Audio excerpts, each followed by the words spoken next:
You're listening to Accounted For, the Canadian podcast that explores the intangibles of every career. I'm your host, Daniel Lee.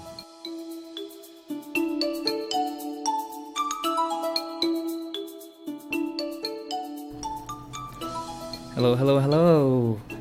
Happy Wednesday, everyone. Welcome back to Accounted For. Today's interview is brought to you as part of my travel series from my time in Vancouver. Yes, rainy Vancouver. Today's podcast guest is Bob Wang, the founder of Legacy Advantage and the BC region leader of Deloitte Ctrl. Legacy Advantage was a bookkeeping company for small businesses in BC, so British Columbia, Canada, and it was acquired by Deloitte to become part of practically the main engine of Ctrl, which is a division in Deloitte. And so Bob, it's no ordinary bookkeeper. In our conversation, we delve through Bob's background of growing up in the Czech Republic, having moved there from China, having his entrepreneurial father fleeing the Czech mafia to Vancouver, and how this upbringing really fostered a passion for helping small businesses in his accounting career at KPMG to later his own company, Legacy Advantage. Bob grew this company to about $2 million in revenue within the first 3 years through a method of really partnering up with the would-be competition and actually becoming partners and cooperating with them to grow together collectively. And he also created an organization built around common sense. And you will know what I mean when you go into this interview. But this was a really cool conversation. And before I let you off into the interview, just wanted to give a reminder to please rate the podcast on iTunes, and if you liked it, please give it a 5-star rating, and also leave a review as well. That would really help out a lot. And if you do leave a review, I will give you a shout out in a future episode intro. And also, if you want to learn more about the podcast or more about the company itself that I'm trying to grow, please visit oldmandan.com. And there you can read about my weekly articles, my weekly newsletter, and also subscribe if you want to stay in contact with all the new developments. And so yeah, without further ado, here is my conversation with Bob Wang.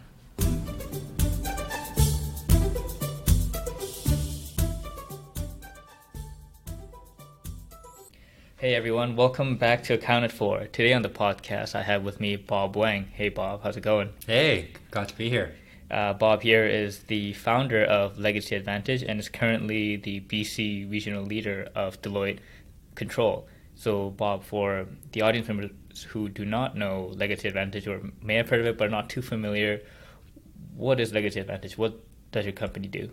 Yeah, Legacy Advantage, to put it simply, we do bookkeeping.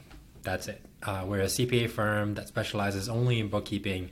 But I think our history and our journey is a bit more interesting than that. I used to work at KPMG and did a lot of tax returns and year-end work, and recognized that people have a hard time finding good quality bookkeepers, which made our work at year-end very difficult. And I thought, why can't people find the right solution here? And so I started, as a CPA firm to provide solely bookkeeping services at a professional level.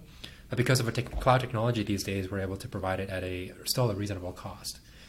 And so within 3 years, we grew it to about 20 people and just under $2 million. And that's very unique in an accounting firm, in an accounting practice, to grow at that scale. So anyway, we're one of the leaders in the industry, and Deloitte at that time wanted to get into the bookkeeping space and wanted to find a regional leader in BC.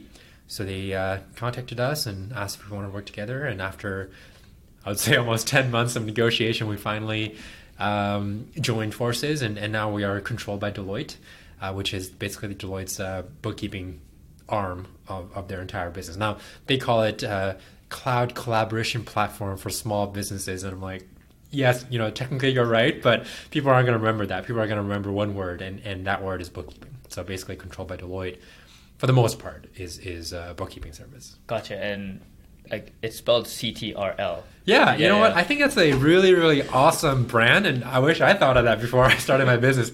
I think super smart control. As in, you're a controller. Basically, you're a bookkeeper for for a small business owner. That you can interpret it that way, right? And control, as in the button on your keyboard, because it's computerized, it's cloud based. It's control. And I'm sure there's a whole other different dynamics and ways you can interpret the brand. But I love it. It's a really fun brand that I wish I thought of, but they did. So good on Deloitte. And so before I dive into the whole journey behind going from KPMG to actually building up your own accounting firm, or specifically bookkeeping firm, sure, I wanted to kind of take a step back. And I remember in our first conversation you told me about how you lived in the Czech Republic for 7 years, and I was thinking that's amazing. For the audience who haven't gotten to meet Bob, but given his last name, he is Asian by background, and so I find I was born in Korea, I lived in Hong Kong, and I went to Vancouver, and I found a lot of people have similar routes of immigration, but the Czech Republic, I think, it's quite different. So can you tell me about that? Why did your family move from China to the Czech Republic, and what was that transition like? I've had my own transitional experiences from going from Korea to Hong Kong and not knowing Chinese nor English. So can you take me through your own transition? It's definitely a detour, and it's definitely what it's an interesting segment of my journey. But I take no credit for that decision, because really I was just tagging along and riding the coattails of my dad. And I think that journey was one of the reasons why I wanted to call my business Legacy Advantage, because my dad, he left communist China, which was alone a really incredible feat, back in the 50s, or not 50s. He was born in the 50s. Anyway, in the late 90s, and he went to Germany to study German, and then he went to Czech Republic to start a business with his colleague, and he went through so much adversity. Believe it or not, he actually started his business in Czech Republic selling canned mushrooms and broccoli, and totally failed because nobody apparently liked canned mushrooms. And so he pivoted and went into selling clothes, and specifically pajamas, and eventually into basics such as polos and t-shirts and stuff like that. And he changed our family destiny, right? Because of him, I have a life that I have today, and that is his legacy, right? And because of him, we were able to immigrate into Canada. Now that alone is a story in itself, but basically the Czech people at that time were racist and jealous of my dad's success being a Asian guy in a Czech country. And so he felt unsafe. He was threatened by the mafia, and he felt unsafe, and he basically moved an entire family to the most multicultural city in the world. And very, very thankful for that. And I didn't grow up playing on playgrounds because I followed my parents around. My playground was boxes of clothing. My playground was the warehouse where they stored all their containers of clothing, and I loved it. Jumping from box to box. I played hide and seek in the demo room. I played video games on computer servers that hosted the same accounting information. That's just how I grew up, and I saw the sacrifice that my parents went through, and therefore, and also I saw the results and the fruit of their labor as well. So to an extent, entrepreneurship was in my blood, and I would say I'm more of an entrepreneur and less of an accountant. But I wanted to go into accounting to understand the language of accounting, of business. So in terms of transition, going from China to Czech Republic, I went there with zero language. I remember I got into a lot of trouble in kindergarten because I didn't understand anything, and people were, I think, talking about me or talking to each other without me, and I think I reacted in violence. I pushed people and I hit people, and that's kind of the way I could communicate as a young boy. So that was difficult. And then before coming to Canada, I was sent to an English private school. I was a British private school, so I was learning British English as an Asian guy. And then coming to Canada, I was this guy who had a British accent, and all the kids made fun of me, and so I eventually adopted the American English. So that's kind of my transition into Canada. It sounds exactly like my transition. Yeah? Yeah. When I went to Hong Kong, I went to a British Oh, did you? international school as well. So I was taught Funny. by the British folks, and so I had an accent and had an English accent. And in hindsight, I really wish I kept that. Yeah, right? Yeah, I didn't know it was such a hot commodity here. Right. But You were just jealous. I know. Yeah, Yeah. like I come here and everyone talks about how you speak weird, or at least the spelling was the same. But yeah, like I think when you're young, there is that kind of period of confusion, and you do resort to violence at times. Like I remember I was bullied by Chinese kids because I couldn't speak Chinese, and so I bit one. So I bit one, and the headmaster suspended me because he was like, "What, are you, an animal?" And Right. I couldn't even speak to him properly in English, Yeah. so I was like, "All right, I don't know what to do," and I just knew I was in trouble. But Yeah, here's a parenting tip, right? Just because your kids are acting up doesn't mean they're bad kids. They're just learning how to communicate. yeah, exactly. And so, growing up in the Czech Republic and stuff, in I think North America, kids have, or specifically in Canada, when you're young, you ask kids, what's your dream job and stuff. I think a lot of kids say, I want to be an NHL player or police officer or Sure. whatnot. But what was it like for you in the Czech Republic? What kind of dream job did you have when you were growing up, like when you're 7, 8? Yeah, honestly, I'm not sure that question was ever asked of me, at 7 or 8. So I don't know. I'm really not sure. Yeah. What about you, like your earliest memory? Did you have anything? I think to an extent we always want to, be a doctor or a professor because that's what we know at that point in time. And I did have a cousin who was starting a successful business. So to an extent I was like, oh, maybe I'll go into business with my mom and dad. I think that was always an option. And my dad has involved me and to some extent in the family business. And I think he would have liked for me to continue his business, but also recognized that clothing and fashion became a very, the landscape changed, right?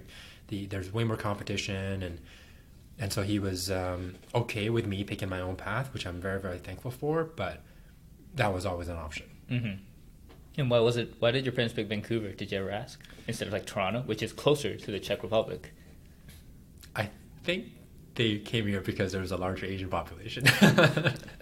just like my parents. Yeah, but there's a story to that too. They chose Vancouver. They chose BC because of there's a larger Asian population. But we actually landed in Coquitlam, and they had a choice to go to Richmond or Coquitlam, and they picked specifically Coquitlam. And I'm really thankful for that, because had we gone to Richmond, my English wouldn't be so good, and my social network would be primarily Asian Canadians. And it's all good, it's all great, but I feel like I'm more integrated into the current society because I was born in Coquitlam at a time where the Asian population wasn't as prevalent.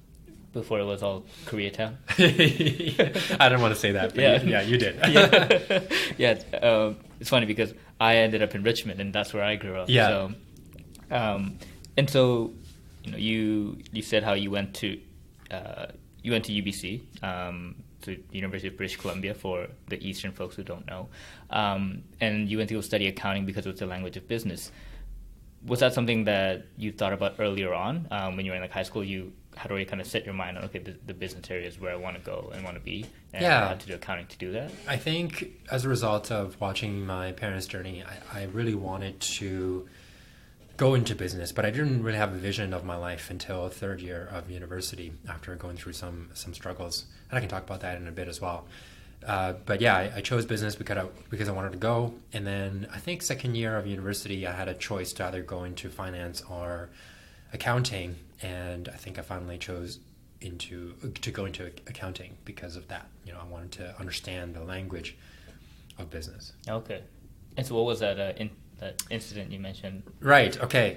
I think the third year of university was a critical time for me because, first and second year I went into university and I saw all these amazing peers who were, student council leaders, who were club leaders and VP of this, VP of that.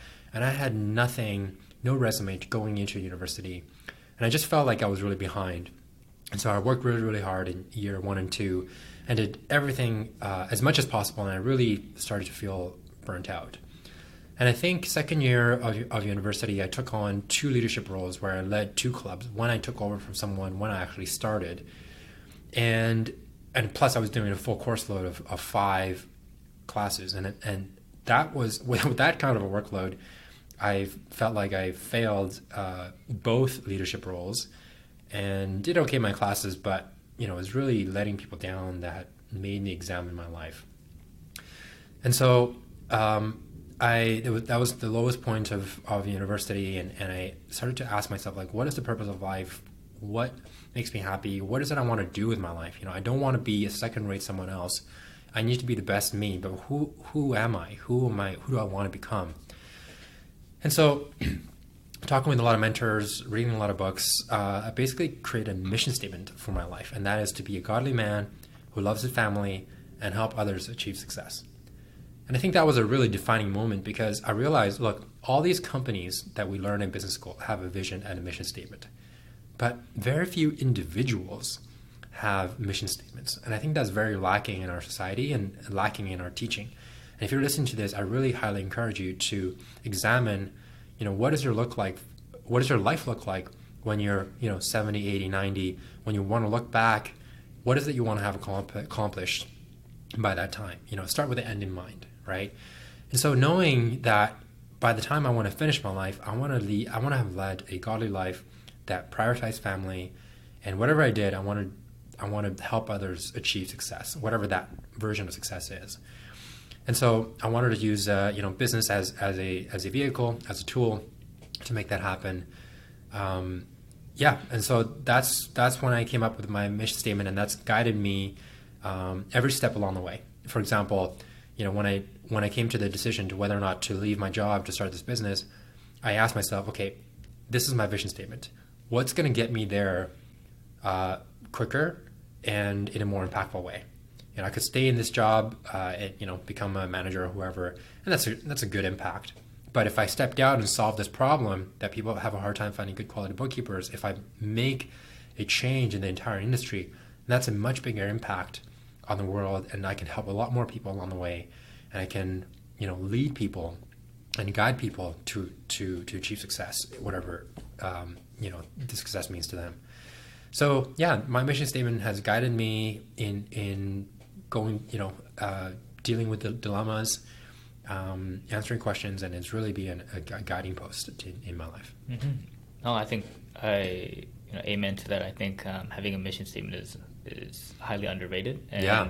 I think in the beginning when you're young, like at least for me, like when I hear that term, I'd kind of be like, oh, ooh, that's kind of like voodoo stuff. I don't really need that. But I think as I got older and I started reading more books, and it just became more prevalent that, hey, look, like all these successful people out there, they all seem to have something like that.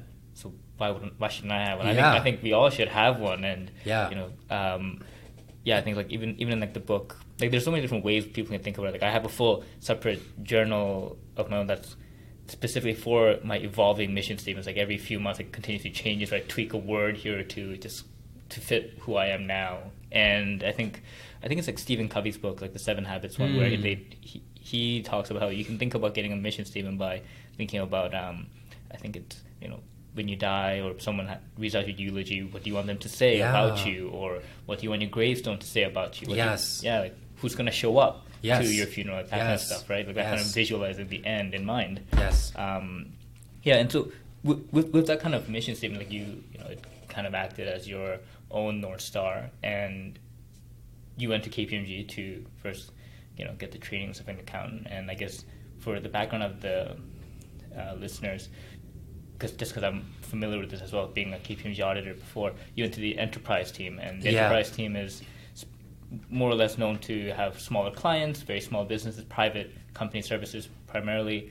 Was that an intentional thing? Did you specifically choose enterprises to have small businesses? I did, yeah. During recruiting season, I specifically chased down and told the recruiters I wanted to join enterprise because my passion is for small business, to be a small business, to help small businesses, and to learn about small business. So I really, really super thankful for the time there.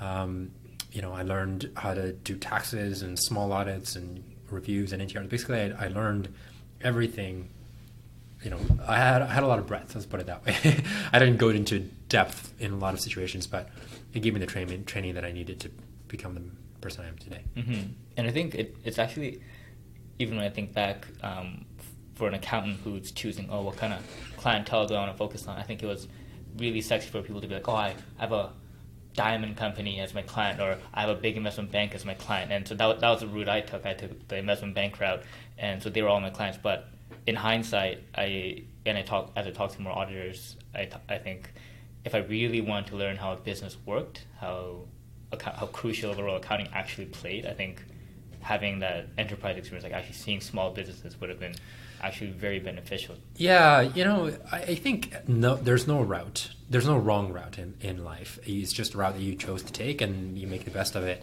I'm thankful where I'm at, and I have no regrets. But I'm sure, had I gone into bigger audits, I could have probably been a CFO somewhere at a bigger company and said the same thing. Really thankful for my experience in large public company audits. Who knows? It's just where we ended up and leverage the skill sets that we have. So I don't think there is a wrong route. Yeah, no, I totally agree with that. And so when you were in enterprise, you talked about how you saw this problem, this bookkeeping problem you saw with your clients. When did that kind of thought start transitioning from, hey, this is a problem, I see it, to, could this be a company? Could I be the one to solve this? When did that transition happen? I'm not sure if there was a moment. I think it was just so much pain and frustration over years. Say, it just finally cracked. Can I be the one? Is there something? I can't point to a moment other than just this continual, experience of this is a problem. Why is not improving year after year? You see a client and this person has, let's say 15 journal entries. Next year, it's also 15 journal entries. Like, why can't you learn? I give you these journal entries so that you don't make the same mistakes again next year, because it's very simple mistakes. So why are you not improving? Can I do it for you? I'm like, maybe I can do it for you, but you got to pay me. Let's create, let's turn it into a business. Something like that. There was not a one, aha moment for me. Mm-hmm. And so then how did you go about actually formulating the business, actually thinking about, okay, this is going to be the name of the company. This is the kind of clientele I'm going to have. How did you go about actually mapping it out, and how long was that kind of process? Yeah. So the name actually is something that my wife came up with. And I think it just reflected back to my mission statement, what kind of a impact I want to make on the world. And the word legacy came up. And I wanted to create a business where, I'm proud of not only about the work that we produce, but I wanted to create an environment that I want to work in, right? And so, I want to create a business that can create a legacy for my staff in that, I want to give them flexible hours and performance-oriented compensation so that they can plan their work around their life as opposed to plan their life around their work, right? So you can come in whenever you want, as long as the work is done, you can take care of your family, right? We want to create a business that can help our clients create legacies by providing good quality bookkeeping so that they have visibility into their business so they can plan for the future. That's our work, right? And for myself, I want to become a great leader by mentoring others, coaching others, and making an impact on the world, hence leaving my own legacy. So my vision for this business has always been about impact and the legacy that we leave. And the word legacy advantage, just like, because of that impact, because of that vision, because of our desire to make an impact, that's going to be our advantage against our competition. That's, the way we view the world. So that's kind of how the name came about. But in terms of designing the business, it was more about creating an environment that I wanted to work at. So, I wanted an environment that was flexible, that I could have autonomy. Because at the end of the day, I really only care about that the work is done. I don't really care about how it's done, where it's done, or when it's done, right? So we created a work environment to suit that. And I also created a compensation structure to reflect that. So most of the accounting firms and even bookkeeping firms at that time had a salary or hourly compensation model. Well, that didn't really make sense to me, because if you are paid hourly, your incentive is to take as much time as possible to do that one job. there's zero incentive for you to be efficient. Why would you, right? Same as salary. You're paid a salary, 40 hours a week. Your incentive is to do as little as possible in the 40 weeks. That's the financial incentive. So, whereas in my model, I pay people a base wage and a basically commission that's dependent on the revenues that they service. And all of a sudden, the incentives change. Because as an employee, your incentives to do as much as possible in the short amount of time as possible, because then you can take on more work or you can take time off, right? Both are wins. And all of a sudden, you don't have to spend as much time monitoring people, because if you're paid hourly and the customers pay fixed fee, then as a manager, I have to spend a lot of time managing those hours, and it's a very antagonistic relationship. You have opposite incentives. Whereas in this case, in our model, where you're paid based on a percentage of revenues, your incentive is similar, is aligned as mine. If you take more time, you're actually earning less dollars per hour. So because I know that our incentives are aligned, I don't have to spend as much time managing your hours, because I trust that you know how this math works, right? And so, that was the model, not in addition to a whole other, a lot of other things. But I would say those two are really, really key in our growth, in our model. And, we had a lot of challenges hiring our staff, because it's a very different compensation model. It's a very unique way to compensate people. But I really felt like we found the winners, because the winners see our model and they say, wow, this is amazing. I can finally get paid for what I produce. Like, this is so great, right? And the winners believe that they can earn however much they want. There's no cap, right? If they want to make more money, they just take on an extra client. We almost never had someone come up to me and ask for a raise. Even if they did come up to me and ask for a raise, and I just said, hey, what other client do you want to take on? Your raise should be related to the work you produce, right? Your productivity has nothing to do with tenure. Your productivity has to do with productivity, and that should be reflected in your compensation. So winners love that, and the people that thought this was too risky, that's okay. There's someone else for you. There's someone else somewhere else that's a better fit for you.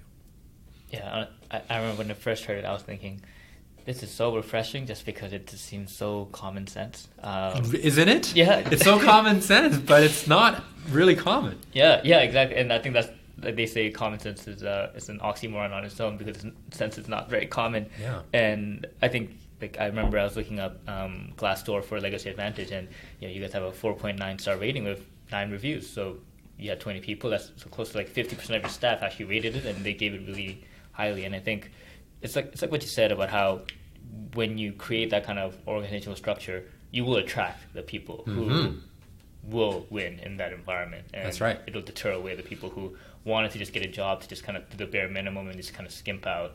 And as you were kind of building this out, I'm sure the early stages though, what was it like, determining, what was the point when you decided, okay, now it's about time that I put that organizational structure into effect and hire my first employee? What was it like getting the first clients to build into that?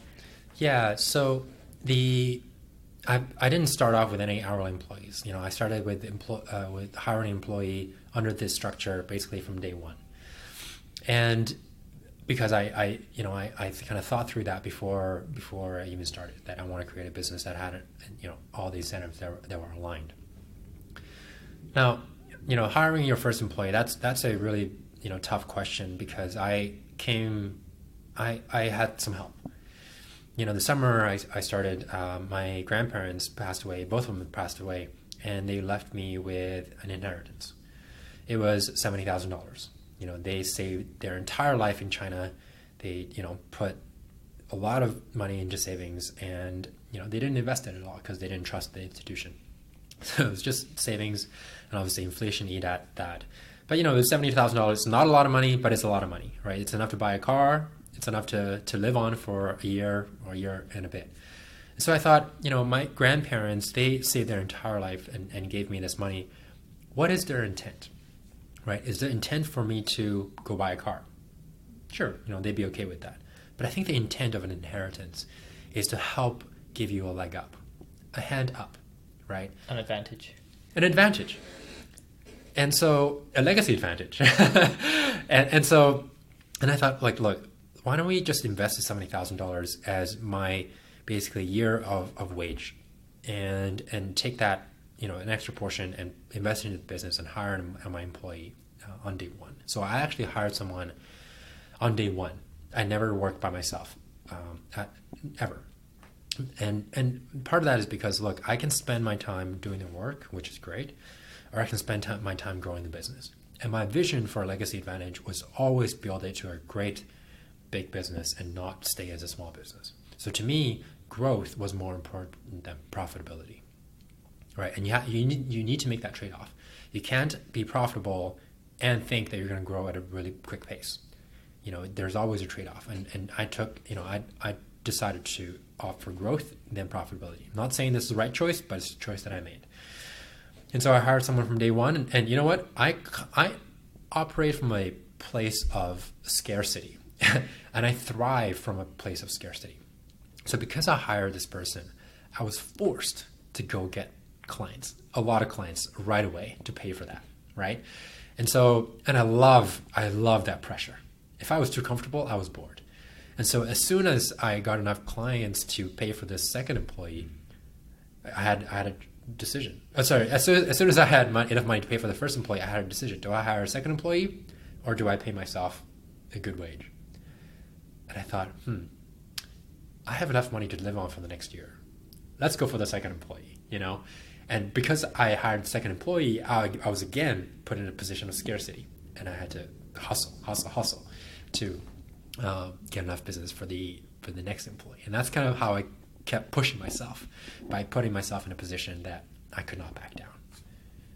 No, that's I love that scarcity mindset, and I think it's not the best mindset, but that's just it's an environment that I thrive in. Yeah, right. And I think some people might view it negatively, but I think scarcity could actually be your advantage. Like with limited resources, you can be actually much more creative. Like I think there's numerous research papers that actually talk about how creativity tends to bud out from having a bit of a box around you. If you have too much empty space, can't really work anything out. Right. If you have a bit of a constraint, it can actually help you be really creative and actually get the hustle going. Less is more. Yeah. And on another note, how I got clients, a lot of accounting firms, they begin by doing everything. They're a full service firm. But Legacy Advantage, we were a CPA firm, but we only did bookkeeping services. Now that was huge in our lead gen process because I basically went to all the accountants in town, not all of them, a lot of them,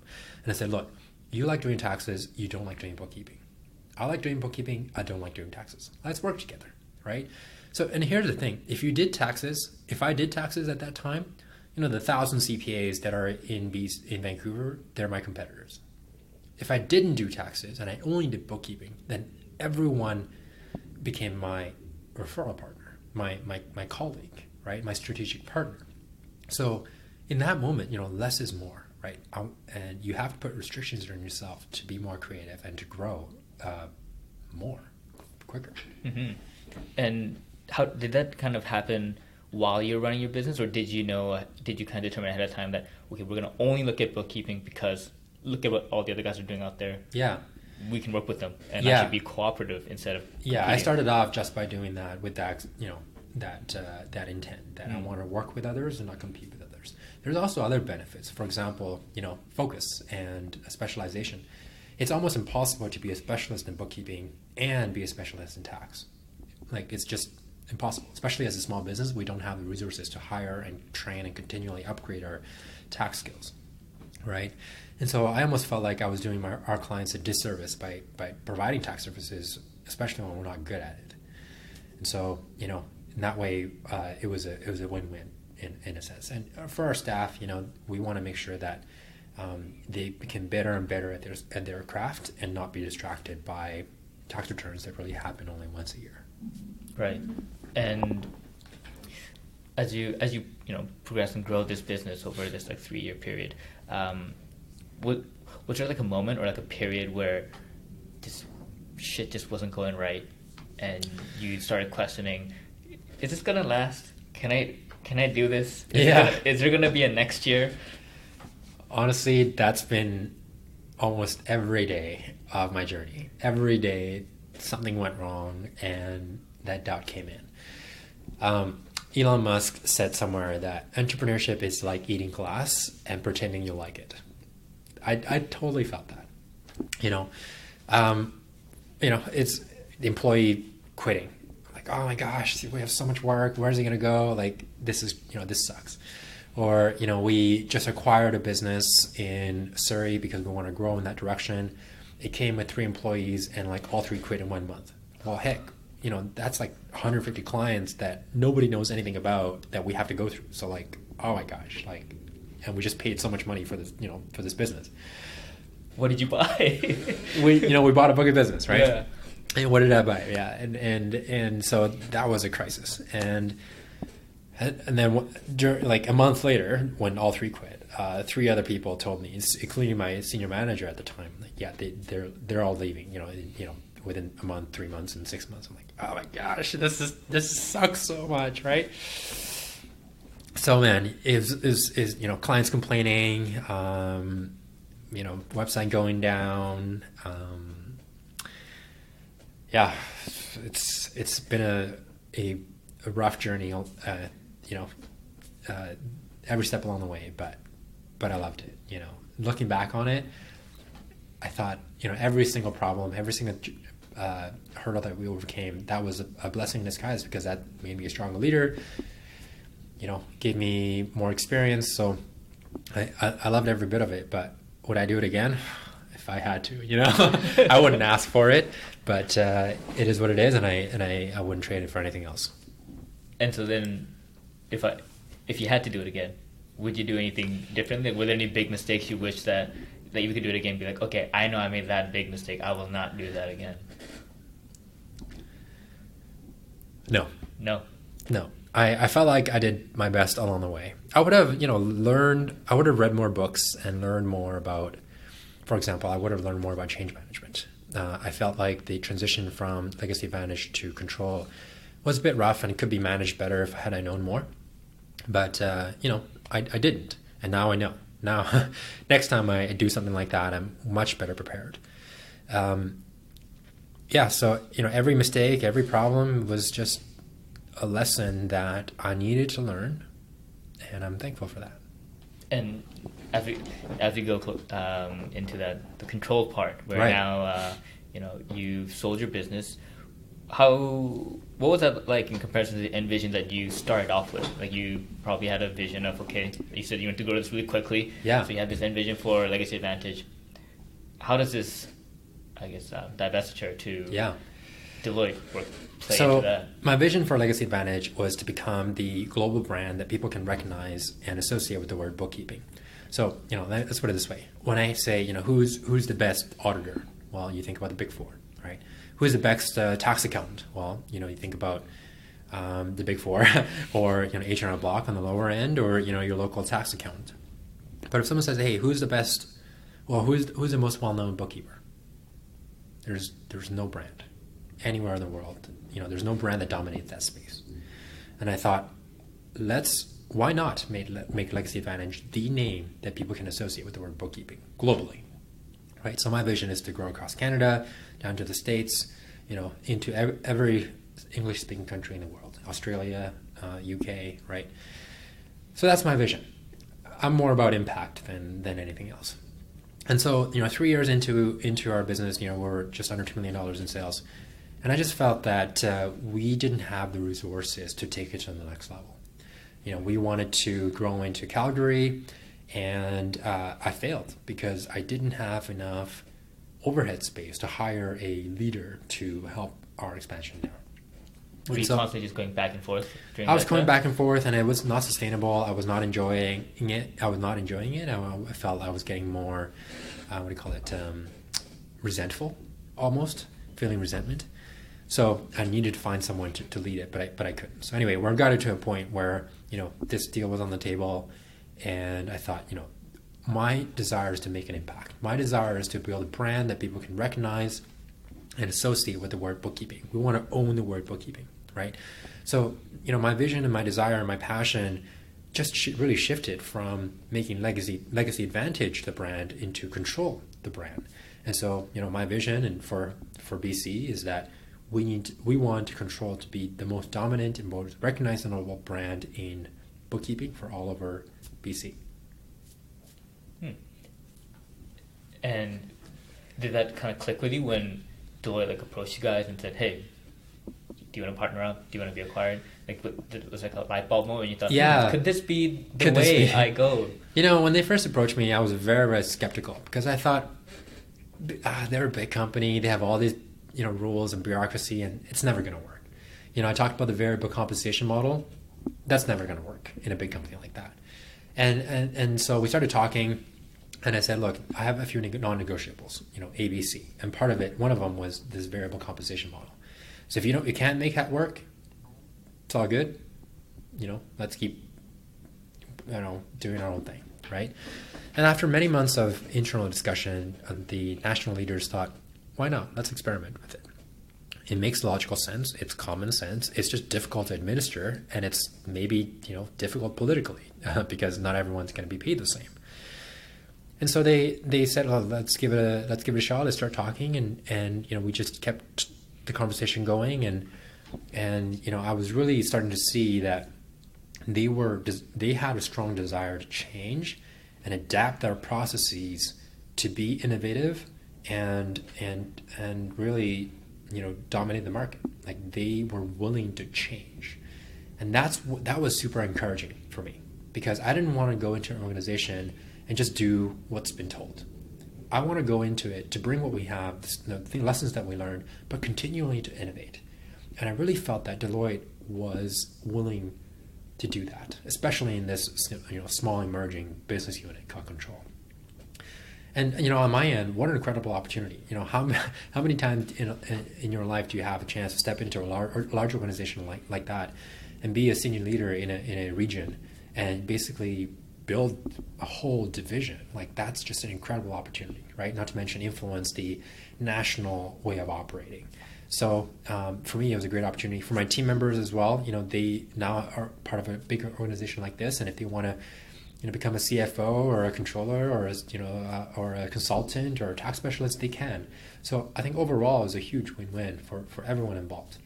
And I thought, look, I can still achieve my goal to be the most recognizable brand in bookkeeping.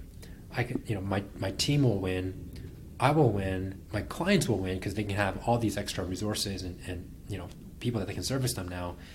Like it's a win-win. The only thing I need to give up is the legacy advantage name. And so in my case, impact was more important than ego. And so we went ahead and did it. And this motivation that you constantly have this mission statement, do you have some kind of system that you have to continuously check in with that to make sure? Yeah. And what is that like? Yeah. You said it. It's the check-in is sell or not sell. Which step will move me closer to my lifelong mission of creating the most impact and helping the most people? And the answer was to join up with Control. Therefore, we did it. I listened to a very interesting TED Talk, and this philosopher was talking about dilemmas, like what is a dilemma and how do you make difficult choices? And her point was that it's a dilemma for a reason. A dilemma means you have two choices that are equally good. That's why it's called a dilemma. Therefore, if you pick one or the other, you're not going to be better off. Because if it was clearly better off, if A was clearly better than B, then you wouldn't have a dilemma. Then you just go with A, right? And so if you're faced with a dilemma, you just got to pick one and just live with the fact that you did your best in that moment and go with it. And so in my case, I had a dilemma. Do I stay by myself or do I make a change? And so I went with that because they were equally good options, but I felt like this was better or maybe clearer, maybe not better.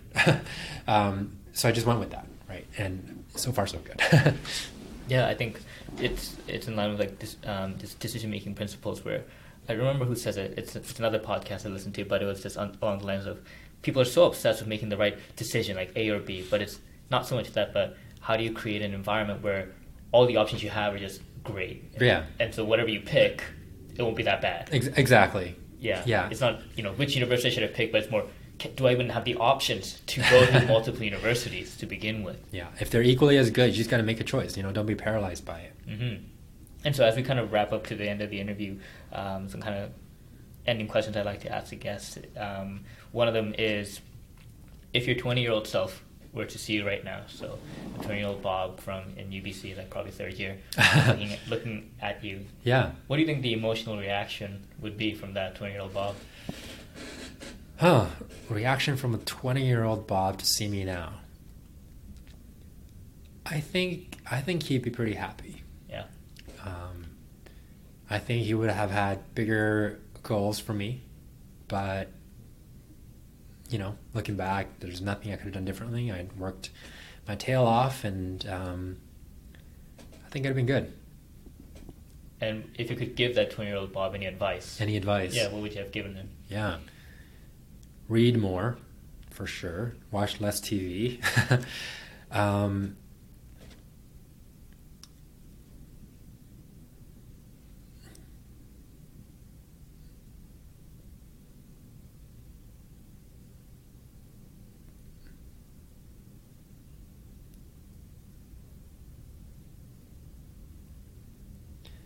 Yeah, I would say read more books, read more diverse books, not just about business, but about maybe humanity, history. And yeah, believe in yourself. Don't look at others and what success means to other people, but define what success means to you and continue following your own path. Mm-hmm. Excellent. And for people who listened to this and think, man, I want to work with Ctrl. How can do they have an opportunity? Are you guys hiring? Yeah. How can they find you? Oh man, we're looking for 2 to 3 people right now as we speak, and I think that's going to be the case for a long, long time because we have very ambitious goals for Ctrl. I personally want to make this division double every year, and I think we can do that. But we want to make sure that we have the right people on board. You can always hit me up on LinkedIn, and I can connect you with the right recruiter. But you can Google Ctrl, Ctrl, Deloitte, and go to the talent and hiring section. I'm sure there's some postings there. But yeah, you can always feel free to reach out to me, send me a resume, and I'll pass it along. Excellent. All right. Thanks for your time, Bob. I really appreciate your time and really enjoyed this chat. Yeah. Take care. Bye.